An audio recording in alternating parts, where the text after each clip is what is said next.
Good evening, everyone. This is 4 and 3 Sports Talk, and I'm your host, Rahim Escalay. Today, I have the privilege to be sitting down with the protector and an attacker of the quarterback. He'll shoot up the B gap and plant the quarterback in the ground before you know it hits you. He also has one of the meanest kick steps in the region. Sam Smith, welcome to the show. Thank you. Thank you for coming in. I appreciate you. Of course. Awesome. All right. You have experiences in playing on both sides of the trenches. Where did that love of the game begin? Been playing football ever since I was 6 years old. I started off flag football back home in Burlington, Vermont, and over the course of the years, I just have developed a love for the game. And when I was in 8th grade, I decided to reach out to some prep school coaches to see if I could possibly play at a higher level and play at a higher level than was offered to me back home at public high school, and reached out to St. Paul's coach and got a response. And from there, I waited a little bit, didn't come here till I was, didn't even come here until my sophomore year. I repeated my sophomore year here. And from here, after like trying to reach out to some college coaches and whatever, I realized that this was something that I could turn into something that I could do in college, you know what I mean? And from there, I just, over the course of the years, just after developing a love for the game, just been trying to bring it as far as I can, play for as long as I can. And yeah, just I've always been bigger, so I've always played offensive and defensive line. So yeah.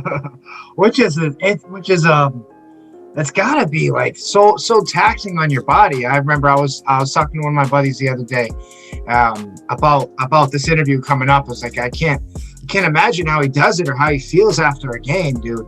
And you're sometimes, I would assume at like there are times when you're protecting the quarterback for 3 downs, and then you're what are you out for a play, and then for that special teams play, and then you're back on the field again.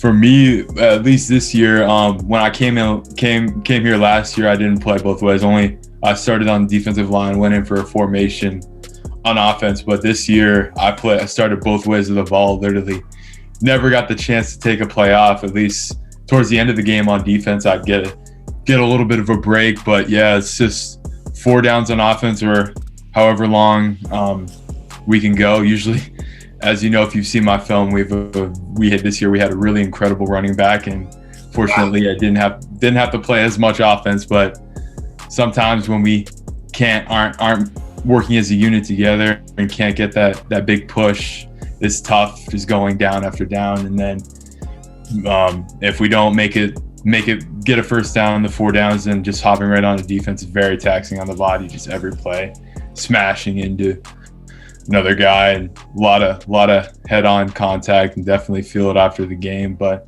that's what you got to love about football. You got to be tough, got to have grit, and that's just the beauty of the game.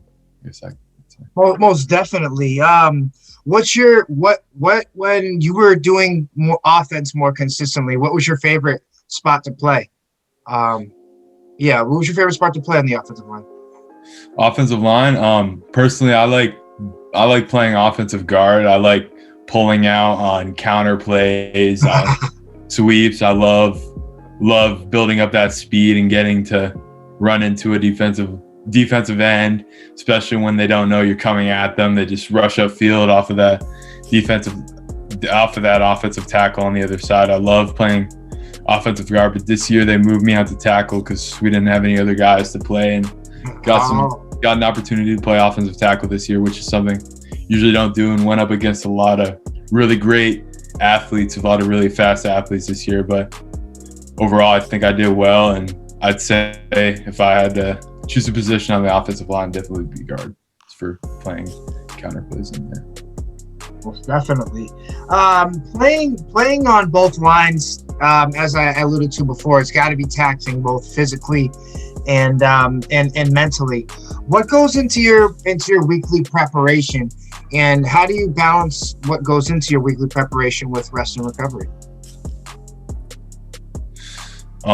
Weekly preparation for me is definitely just making sure I'm getting into the weight room as much as I can, just constantly trying to develop myself and become as strong as I can, because if you aren't strong, if you can't hold your ground, that's not going to have a strong base. And other than working on my strength, is constantly working on being able to stay low, stay in position. That's a big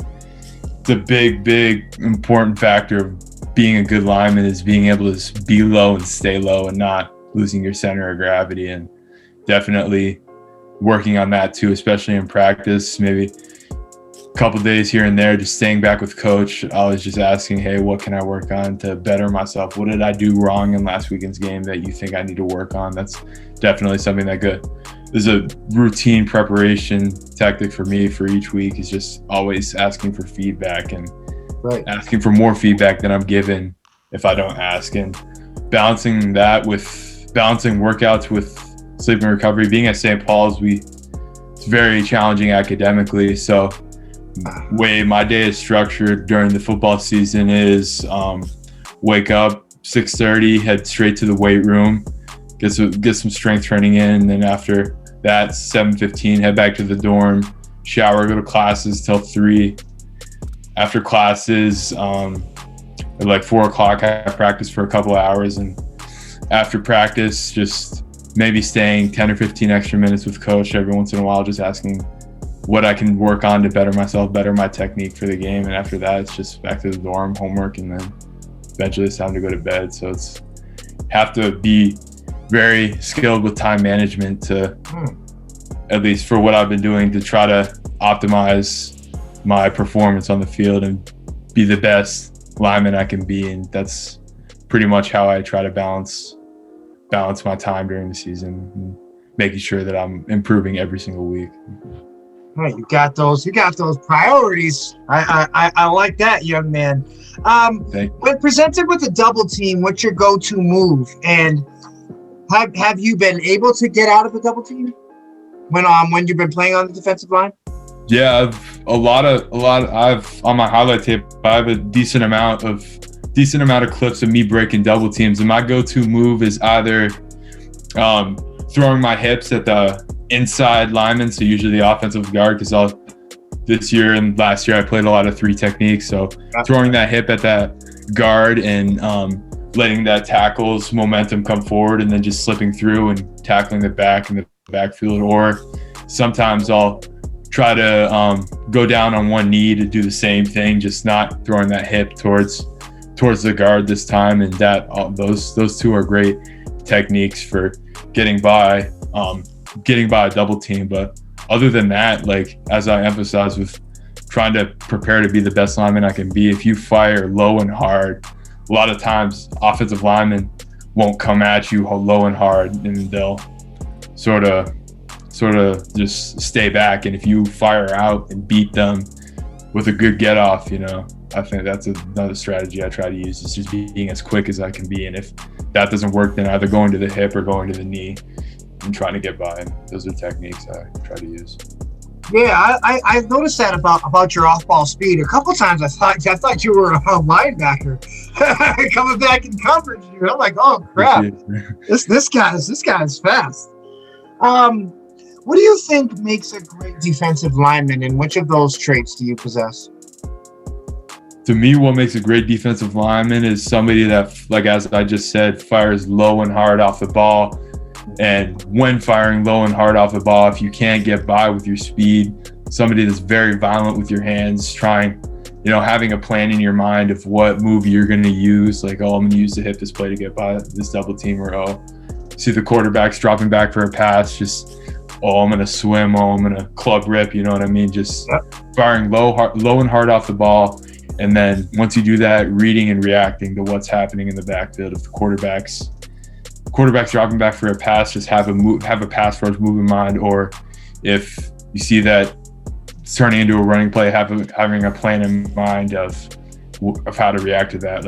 Like I said, if you need to break the double team or whatever. And yeah, just always being prepared for all scenarios and being able to read and react definitely makes a great defensive lineman. And for me personally, I think as I mentioned, I think I do a good job of breaking double teams a lot, firing low and hard off the ball, and think I do a pretty good job of being very violent and constantly just battling out, using counter moves, just doing anything I can to get by that offensive line, and just always, every single play, giving it everything I have, leaving everything on the field. And I think that also too is very important, is always being aggressive and never giving up, you know what I mean? Because you're not going to win that one-on-one, or you're not going to beat that double team every play. You just have to have that mindset of just constantly battling, and for sure, that's Go out there and be a dog every single play. Every single play, get after it. Exactly. When your team is down early and the opposition is running the ball down your throat for multiple plays as the drives continue to pile on, what do you say to your teammates to turn things around, to kind of get guys focused and in the right direction? When things are down, I just constantly, a lot of the reason that things could be down is people aren't lining up properly, aren't following plays. So I'm constantly, when I'm out there on defensive line, just moving guys around, just making sure everybody's lined up properly on whatever formations we're in, just constantly being like, where you're going this time, like if it's one of the plays we have is called a bandit 13 blitz. So that means that you read the number left from right. So that'll mean I'll go in the one hole, and the guy on the other side, on the right side, because I like to play left side, go in the 3 hole. So it's constantly making sure, hey, you're going this play, you know what I mean? Just always just making sure everybody's lining up properly and knows their assignment. And if I see my teammates sometimes getting blown up, I'm just like constantly trying to give them advice, be like, hey, fire low or off the ball, stay low, like as I mentioned previously. One of the biggest things to emphasize when playing defensive line is staying low and firing hard off the ball. And if you don't win that initial battle, you don't have much hope from there. So just reminding guys to stay low, as well as being lined up properly and making sure they know what they're doing in the given play. Definitely. During the pandemic, everything sports stopped. During this time, what did you do to maintain your conditioning and overall game? Well, for me personally, I've been very fortunate to be able to have a home gym in my basement. Awesome. And ironically, a couple years ago, I saved up from some money from working before I came here to St. Paul's, back when I had a job during the football season and during the school year. Got some weights, bought a squat rack, bought a barbell, and I had that to stay right and when gyms closed down and everything like that. And during the pandemic, I every day just made sure I was doing something to better myself, whether that meant going down into my gym, the basement, lifting weights. And after that, not going super heavy with weights every day, but making sure every day I'm in the backyard, you know what I mean? Like doing footwork drills with agility ladder, jump roping, and going on bike rides, going on runs, just constantly staying active, just making sure that I'm staying in shape. And because like everybody said, sports are going to be back during that time, and you just constantly have to stay ready, and you're going to play tomorrow, you know what I mean? You never know when things are right. Sounds like you were ready, dude. Sounds like you were ready, and preparation is the cornerstone to success. And I like that you at every day, and that's another thing that was interesting, is that you didn't hit the weights every day. And I talked to a lot of guys, a lot of younger guys, and they say, oh, I'm in there 5-6 days a week, and I'm glad that you said that. And now hopefully somebody out there watching that I had a conversation with sees that, and you don't need to go hard with the weights every day. I appreciate that. I do. I like my thing is I go to the gym every day. I lift some sort of weight every day, but not pushing myself to the extreme max. A lot of guys, I've been lifting now for about 5 years, and over the years I've learned that first few days of the week, your push, your pull, and your leg day, those are the days you go really heavy, and then towards the end of the week you can't continue to put all that strain on your central nervous system. So just going lighter on those days, working on technique, deloading, just letting your body be able to recover, and not I'll see a lot of my teammates sometimes just going every day, push it to the max, and your body, you can't handle all that stress. So I've come to realize that you got to give yourself a rest towards the end of the week and just push yourself a lot in the beginning of the week, or at least the way that I have my routine set up. Just not always going to the max, letting your body recover, because if you don't let your body recover, if you're constantly just giving it everything you got in the weight room, like always maxing out, you're not gonna be able to. You're gonna plateau and you're gonna end up injuring yourself, because, like I said, your body won't be able to recover. So yeah, that's definitely just not going super heavy, but making sure that you're doing something. Whether that's, if you don't have access to weights, just doing an ab workout in your room or whatever it is, and constantly doing something to better yourself, but not always going as heavy as you possibly can. That's very important. Exactly. Something is better than nothing, especially when it comes to bettering yourself. You play at a high level on both sides of the ball. What advice, if there's any, that you could give to other multi-position athletes?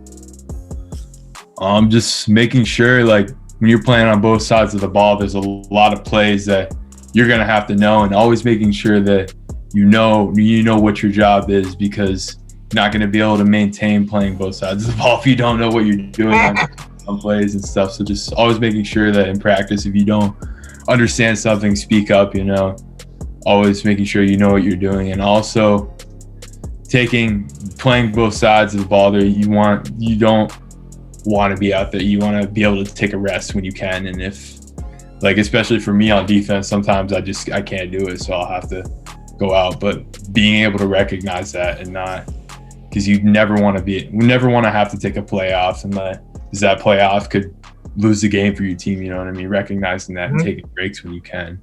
So yeah, that's definitely important if you're playing both ways. It's just recognizing when you need a break, and also knowing your job and knowing what your assignment is every play. And yeah, always studying your plays. That's the advice I would give to somebody. Awesome. Playing both. Is there any player current, either NCAA, NFL, or retired, that you model your game after, or who's inspired you? I would say definitely one of my biggest role models in the NFL right now is Aaron Donald. All the video. He's a defensive tackle for the Rams, as you know. Yep. Thing I really admire about him is his physique at his weight. I think he's 290 pounds, and he looks just shredded. He looks like he's like sounds like a 4.7 40 too. Yeah, exactly. Just ridiculous. Gifted, and that's ever since I really got into lifting and started looking at players and workout videos and stuff, I found him and just really have tried to model my routine after him. And he also puts a lot of videos out there of himself training too for defensive line. There's that famous video out there of him training with a knife set. Like the guy, one of his coaches, older coaches, I think from Pitt, was like throwing the knives at him, and he was shedding away from them. And just, that's something I've never tried, but that's something I really admire, to be at that high of a level and be able to do something like that and be confident in yourself. That's definitely, he's a very big role model to me, and I try to model my workouts and somebody I aspire to look like if I get to that level, or in college, just like whenever I'm not feeling motivated, I'll go watch a video of him doing something crazy like that training with knives in the defensive line drills, and just being like, well, he's always, just watching him definitely motivates me a lot.